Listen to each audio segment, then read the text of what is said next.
एके दिवशी एक जैन गुरुजी नदीकाठी ध्यान करत होते.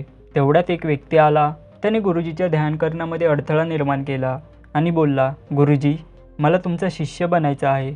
जैन गुरुजी बोलले, असे काय कारण आहे जे की तुला माझे शिष्य बनायचे आहे? त्या व्यक्तीने क्षणभर विचार केला आणि बोलला, कारण मला ज्ञान प्राप्त करायचे आहे. गुरुजी त्या व्यक्तीकडे थोड्या वेळ एकटक बघत राहिले आणि लगेच काही न बोलता ते तिथून उठले आणि नदीमध्ये उतरले. त्यांनी त्या व्यक्तीला माझ्या मागे ये म्हणून इशारा केला. लगेच तो व्यक्ती नदीमध्ये उतरला आणि गुरुजींचा पाठलाग करू लागला. तो व्यक्ती गुरुजींच्या जवळ गेल्यावर अचानक गुरुजींनी त्या व्यक्तीची मान पकडली आणि त्याचे डोके पाण्यामध्ये बुडवले. गुरुजींचे असे वागणे पाहून तो व्यक्ती आश्चर्यचकित झाला. आता तो व्यक्ती पाण्यामधून बाहेर येण्यासाठी हातपाय मारू लागला व श्वास घेण्यासाठी धडपड करू लागला.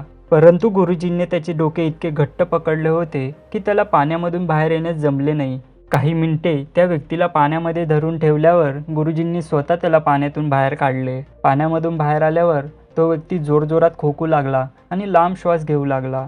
काही वेळाने सगळं शांत झाल्यावर गुरुजींनी त्या व्यक्तीला विचारले, तू जेव्हा पाण्यामध्ये होतास तेव्हा तुला सर्वात जास्त कशाची गरज वाटली? तो व्यक्ती बोलला, मला सर्वात जास्त श्वास घेणे महत्त्वाचे वाटले.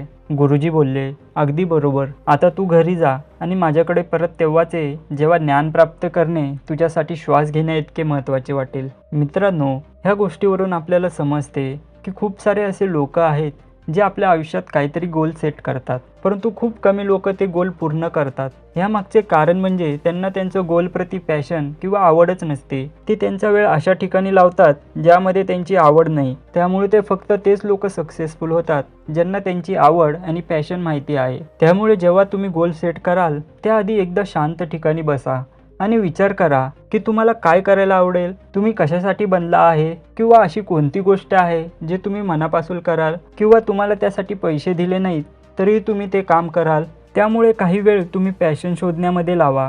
जेव्हा तुम्हाला तुमचा पॅशन समजेल तेव्हा त्या गोलसाठी एक प्लॅन करा. त्या प्लॅनमध्ये तुम्ही ते गोल किती कालावधीत व कसे पूर्ण कराल ते लिहा. त्यासोबत कठोर मेहनत, सातत्य आणि जिद्द ठेवा. तुम्हाला नक्कीच यश मिळेल. धन्यवाद.